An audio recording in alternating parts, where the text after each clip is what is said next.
Hi friends, ನಮಸ್ಕಾರ ಎಲ್ಲರಿಗೂ. ಇವತ್ತೊಂದು ಹೆಲ್ದಿ ರೆಸಿಪಿ ಜೊತೆ ನಾನು ನಿಮ್ಮೊಂದಿಗಿದ್ದೀನಿ.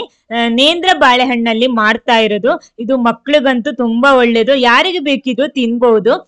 ಇದನ್ನ ತಿಂದ್ರೆ ನಮ್ಗೆ ತೆಳ್ಳಗಿರೋರು ಇದನ್ನ ತಿಂದ್ರೆ ದಪ್ಪ ಆಗ್ತಾರೆ, ಯಾಕಂದ್ರೆ ಅಷ್ಟೊಂದು ಹೆಲ್ದಿ ಆಗಿರುವಂತ ಒಂದು ರೆಸಿಪಿ ಇದು.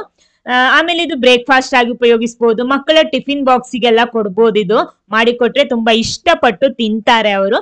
ಬನ್ನಿ, ಇದು ಏನು ಅಂತ, ಇದು ಏನೆಲ್ಲ ಹಾಕ್ಬಿಟ್ಟು ಮಾಡ್ತೀವಿ, ಇದು ಯಾವ ರೀತಿ ಇದೆ ಅಂತ ನಾನು ನಿಮ್ಗೆ ತೋರಿಸ್ತೀನಿ. ಆಮೇಲೆ ಫಸ್ಟ್ ಟೈಮ್ ಚಾನಲ್ ನೋಡೋರು ದಯವಿಟ್ಟು ಒಂದ್ಸಲ ಚಾನಲ್ ಸಬ್ಸ್ಕ್ರೈಬ್ ಮಾಡಿ, ಅದರ ಪಕ್ಕದಲ್ಲಿರುವ ಬೆಲ್ ಐಕನ್ ಪ್ರೆಸ್ ಮಾಡಿ, ಅದ್ರಲ್ಲಿ ಬರುವ ಆಲ್ ಆಪ್ಷನ್ಗೂ ಕ್ಲಿಕ್ ಮಾಡಿ. ಮೊದಲೊಂದು ಕಾವಲಿ ಬಿಸಿ ಮಾಡ್ತಾ ಇದ್ದೀನಿ ನಾನು. ಕಾವಲಿ ಬಿಸಿ ಮಾಡಿಬಿಟ್ಟು ಅದಕ್ಕೆ ನಾನಿಲ್ಲಿ 1 ಸ್ಪೂನ್ ತುಪ್ಪ ಹಾಕ್ತಾ ಇದ್ದೀನಿ. 1 ಸ್ಪೂನ್ ಅಂದ್ರೆ ನಾನಿಲ್ಲಿ ಇವಾಗ 1 ಬಾಳೆಹಣ್ಣಲ್ಲಿ ಮಾಡ್ತಾ ಇರೋದು, ಅದಕ್ಕೆ 1 ಸ್ಪೂನ್ ತುಪ್ಪ ಧಾರಾಳ ಸಾಕು, ಜಾಸ್ತಿ ಬೇಡ. ನೋಡಿ, 1 ಸ್ಪೂನ್ ತುಪ್ಪ ಹಾಕ್ಬಿಟ್ಟು ಆಮೇಲೆ ನಮ್ಮ ನೇಂದ್ರ ಬಾಳೆಹಣ್ಣು ತಗೋಬೇಕು. ನಿಮ್ಗೆ ಎಷ್ಟು ಬೇಕಿದ್ರು ತಗೋಬಹುದು. ಇವಾಗ ನಾನಿಲ್ಲಿ 1 ಬಾಳೆಹಣ್ಣು ತಗೊಂಡಿರೋದು. ಇವಾಗ ಕಾವಲಿ ಬಿಸಿಯಾದ ಕೂಡ್ಲೆ ನೇಂದ್ರ ಬಾಳೆಹಣ್ಣನ್ನ ಕಟ್ ಮಾಡ್ಬಿಟ್ಟು ಇದಕ್ಕೆ ಹಾಕ್ಬೇಕು. ಆಮೇಲೆ ಯಾವ ಶೇಪಲ್ಲಿ ಬೇಕಿದ್ರು ನಿಮ್ಗೆ ಕಟ್ ಮಾಡ್ಬೋದು. ನಾನಿಲ್ಲಿ ರೌಂಡ್ ಆಗಿ ಕಟ್ ಮಾಡ್ತೀನಿ. ಮಕ್ಕಳಿಗೆಲ್ಲ ಕೊಡುವಾಗ ಈ ರೀತಿ ರೌಂಡ್ ಮಾಡಿ ಕೊಟ್ರೆ ತಿನ್ನೋದಿಕ್ಕೂ ಸುಲಭ, ಅವರಿಗೆ ಸಣ್ಣ ಸಣ್ಣ ಪೀಸ್ ಮಾಡಿಕೊಟ್ರೆ ತಿನ್ನೋದಿಕ್ಕೆ ತುಂಬಾ ಸುಲಭ ಆಗುತ್ತೆ.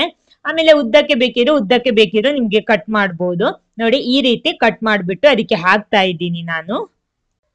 ಈ ರೀತಿ ಎಲ್ಲಾ ಬಾಳೆಹಣ್ಣನ್ನ ಹಾಕ್ತಾ ಇದ್ದೀನಿ. ನೋಡಿ, ರೌಂಡ್ ಅಲ್ಲೇ ಕಟ್ ಮಾಡಿ ಹಾಕ್ತಾ ಇರೋದು, ಸಣ್ಣ ಸಣ್ಣ ಪೀಸ್ ಆಗಿ. ಓಕೆ, ನೋಡಿ, ಎಲ್ಲ ಕಟ್ ಮಾಡಿ ಹಾಕಿದ್ದೀನಿ. ಇದು ಒಂದ್ಸಲ ಫ್ರೈ ಆಗುವಾಗ, ಅಂದ್ರೆ ಒಂದ್ ಸೈಡ್ ಫ್ರೈ ಆದ್ಮೇಲೆ ಇದನ್ನ ತಿರುಗಿಸಿ ಹಾಕೊಳ್ಳಿ. ನೋಡಿ, ಕಲರ್ ಎಲ್ಲ ಇವಾಗ ಚೇಂಜ್ ಆಗಿ ಬಂದಿದೆ. ನೋಡಿ, ಈ ರೀತಿ. ತುಪ್ಪ ಬೇಕಿದ್ರೆ ನಮ್ಗೆ ಇನ್ನೂ ಕಡಿಮೆ ಮಾಡ್ಬೋದು, 1 ಸ್ಪೂನ್ಗಿಂತ ಜಾಸ್ತಿ ಬೇಡ, ಬೇಕಿದ್ರೆ ಅರ್ಧ ಸ್ಪೂನ್ ಅಲ್ಲೂ ಮಾಡ್ಬೋದು, ತೊಂದರೆ ಏನಿಲ್ಲ. ನೋಡಿ, ಇವಾಗ ಫುಲ್ ತಿರುಗಿಸಿ ಹಾಕಿದ್ದೀನಿ. ಇದೇ ರೀತಿ 2 ಬದಿನೂ ಚೆನ್ನಾಗಿ ಈ ರೀತಿ ಫ್ರೈ ಮಾಡ್ಕೊಳ್ಳಿ. ಇನ್ನು ಇದಕ್ಕೆ ಹಾಕ್ತಾ ಇರೋದು ನೋಡಿ, ತೆಂಗಿನಕಾಯಿ ಹಾಲು. ಜಸ್ಟ್ 2 ಸ್ಪೂನ್ ಸಾಕು ನಮಗೆ. 1 ಸ್ಪೂನ್ ನೋಡಿ ಈ ರೀತಿ ಇದ್ರ ಮೇಲ್ಗಡೆ ಈ ರೀತಿ ಹಾಕೊಳ್ಳಿ. ಹಾಕ್ಬಿಟ್ಟು ಒಂದ್ಸಲ ಇದನ್ನ ತಿರುಗಿಸಿ ಹಾಕ್ಬೇಕು.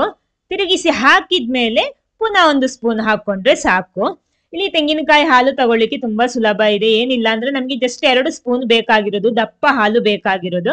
ಅದಕ್ಕೋಸ್ಕರ ಸ್ವಲ್ಪ ಜಜ್ಜಿಬಿಟ್ಟು ಕೈಯಲ್ಲೇ ಹಿಂಡಿ ಇದರ ಹಾಲು ತೆಗಿಬಹುದು, ಜಾಸ್ತಿ ಕಷ್ಟ ಪಡ್ಬೇಕಾದ ಅವಶ್ಯಕತೆ ಏನಿಲ್ಲ. ನೋಡಿ, ಆಮೇಲೆ ಇದ್ರ ಮೇಲ್ಗಡೆ ಪುನಃ 1 ಸ್ಪೂನ್ ತೆಂಗಿನಕಾಯಿ ಹಾಲು ಹಾಕ್ತಾ ಇದ್ದೀನಿ. ನೋಡಿ, ಈ ರೀತಿ. ಇವಾಗ್ಲೇ ಒಳ್ಳೆ ಪರಿಮಳ ಬರ್ತಾ ಇದೆ ಇದರಿಂದ. ಸಾಕು, ಇನ್ನು ಜಾಸ್ತಿ ಹೊತ್ತು ಬಿಸಿ ಮಾಡ್ಬೇಕಾದ ಅವಶ್ಯಕತೆ ಇಲ್ಲ. ಒಂದ್ಸಲ ಅದನ್ನ ತಿರುಗಿಸಿ ಹಾಕ್ಬಿಟ್ಟು ಫ್ಲೇಮ್ ಆಫ್ ಮಾಡ್ಕೊಳ್ಳಿ, ಸ್ಟವ್ ಆಫ್ ಮಾಡ್ಕೊಳ್ಳಿ. ಅದನ್ನ ಒಂದು ಪ್ಲೇಟಿಗೆ ಹಾಕೊಳ್ಳಿ ಈ ರೀತಿ. ನೋಡಿ, ಇದು ನೋಡೋದಿಕ್ಕೂ ತುಂಬಾ ಚೆನ್ನಾಗಿದೆ, ಮಕ್ಕಳೆಲ್ಲ ಇಷ್ಟಪಟ್ಟು ತಿಂತಾರೆ. ಯಾರಿಗೂ ಬೇಕಿದ್ರು ತಿನ್ಬಹುದು, ಇದು ದೊಡ್ಡವರಿಗಾಗ್ಲಿ ಎಲ್ಲರೂ ಇಷ್ಟಪಟ್ಟು ತಿಂತಾರೆ, ಯಾಕಂದ್ರೆ ಅಷ್ಟು ಟೇಸ್ಟಿ ಇರುತ್ತೆ, ಹೆಲ್ದಿ ಕೂಡ. ಆಮೇಲೆ ಇದ್ರ ಮೇಲ್ಗಡೆ ನಾನಿಲ್ಲಿ ಸ್ವಲ್ಪ ಹನಿ ಹಾಕ್ತಾ ಇದ್ದೀನಿ, ಜೇನು ಹಾಕ್ತಾ ಇದ್ದೀನಿ. ನೋಡಿ, ಈ ರೀತಿ. ಇದನ್ನಂತೂ ಖಂಡಿತ ಎಲ್ಲರೂ ಇಷ್ಟಪಡ್ತಾರೆ. ನೋಡಿ, ಸ್ವೀಟ್ ಆಗಿರುತ್ತೆ. ನಿಮ್ಗೆ ಜಾಸ್ತಿ ಸ್ವೀಟ್ ಇಷ್ಟ ಇಲ್ಲದವರಿಗೆ ಹನಿ ಸ್ಕಿಪ್ ಮಾಡಬಹುದು. ನೋಡಿ, ಇಲ್ಲಿ ನಾನು 1 ಸ್ಪೂನ್ ಫುಲ್ ಹಾಕೊಂಡಿಲ್ಲ, ನಮ್ಗೆ ಎಷ್ಟು ಬೇಕೋ ಅಷ್ಟು ನೋಡ್ಕೊಂಡು ಹಾಕೊಂಡ್ರೆ ಆಯ್ತು. ನೋಡಿ, ಇಲ್ಲಿ ನಮ್ಮ ಬಾಳೆಹಣ್ಣಿನ ನೇಂದ್ರ ಬಾಳೆಹಣ್ಣಲ್ಲಿ ಮಾಡಿರುವಂತ ಹೆಲ್ದಿ ಆಗಿರುವಂತ ಈ ರೆಸಿಪಿ ಇಲ್ಲಿ ರೆಡಿ ಆಗಿದೆ. ನಮಗೆ ಬ್ರೇಕ್ಫಾಸ್ಟ್ ಆಗಿ ತಗೋಬಹುದು, ಲಂಚ್ ಬಾಕ್ಸಿಗೂ ಕೊಡ್ಬೋದು, ಅಥವಾ ಸ್ನಾಕ್ಸ್ ಐಟಮ್ ಆಗಿ ಇದನ್ನ ತಿನ್ಬಹುದು. ತುಂಬಾ ಹೆಲ್ದಿ ಆಗಿರುವಂತದ್ದು. ಖಂಡಿತ ಟ್ರೈ ಮಾಡಿ. ಎಲ್ಲರೂ ಇಷ್ಟ ಆದ್ರೆ ಖಂಡಿತ ಲೈಕ್ ಮಾಡಿ, ಶೇರ್ ಮಾಡಿ. Okay, thank you.